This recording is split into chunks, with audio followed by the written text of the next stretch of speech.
Now at 5, an 18-year-old cold case warms up. Brian Gomez was kidnapped when he was 3 weeks old. He was taken at knife point, leaving his family with broken hearts and no answers. That was 2006. Today, Fort Myers police released new details and released what could be an important new clue. Wink News reporter Amy Gallo live in Fort Myers right now. Amy, after all this time, tell us about this new clue. FMPD shared a 5-minute video with new details as to the moments leading up to Brian's disappearance. They also shared a phone call made by the woman believed to have taken Brian and a new image of what Brian could look like today.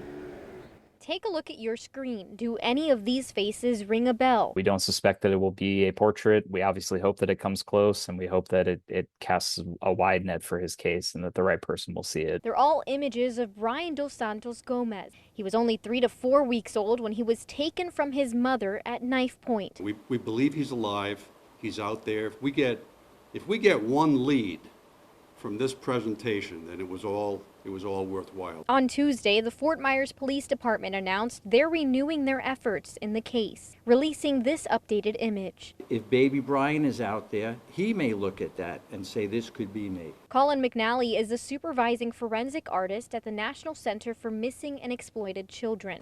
While he didn't personally work on this latest image of baby Brian, he knows all that went into it. It's not just working off of the original images of the children. We're utilizing family reference photos. And those reference photos come in the form of biological family. And we try to understand how the family grows and develops and changes over time and apply that to the age progression. And detectives hope this latest image, mixed with the release of a remastered phone call made by the woman suspected to have taken him, will help find Brian. Someone may recognize that voice, even though it's in Spanish. They may listen to it and say, hey, that sounds like a girl I knew. Maybe even Brian will notice the resemblance. We've had 1,700 children recovered where an age progression's been done. Hundreds of those case files list the age progression as the reason for that lead being called in. For more on today's press conference and to watch the 5-minute video that was shown at that press conference, just head to winknews.com and click on this story. Live in Fort Myers, Amy Gallo, Wink News. We hope Brian is found. Our team coverage continues with Wink security analyst Rich Kulko. Rich, as a retired FBI agent, you certainly worked missing persons cases. What stood out for you out of today's press conference? Well, there were a couple of special things today, but what really I like is the dedication of the detectives. You can see that they want to hang on to this case until they get a resolution, not only for themselves, but more importantly for the family. It's not the kind of thing that they're going to give up on.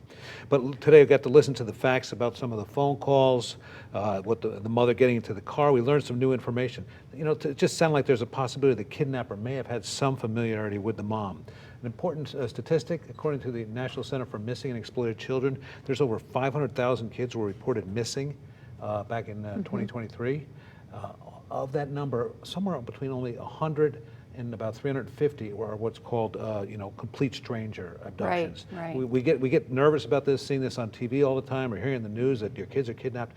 As far as somebody out of the blue, very, very rare.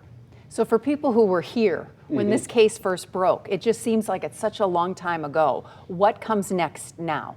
Well, we're going through some video today, and so we did a story on this at the 15-year mark. Now we're at the 18-year mark.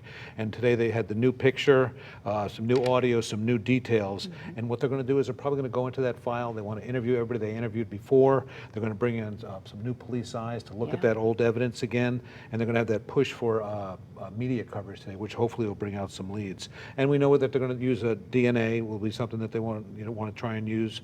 They're looking for that magic lead. People are really interested in this case. And somewhere out there is that magic lead, and they're just waiting for that. Boy, it would be great if we could see that. Oh, you want to bring that baby home Absolutely. to the mother, no matter what their age is now. Yep. And you hear some stories now and then of these kids that have been missing for years and years, and they all of a sudden pop back up. It's great. So they want to keep some hope. All right. Thank you, Rich.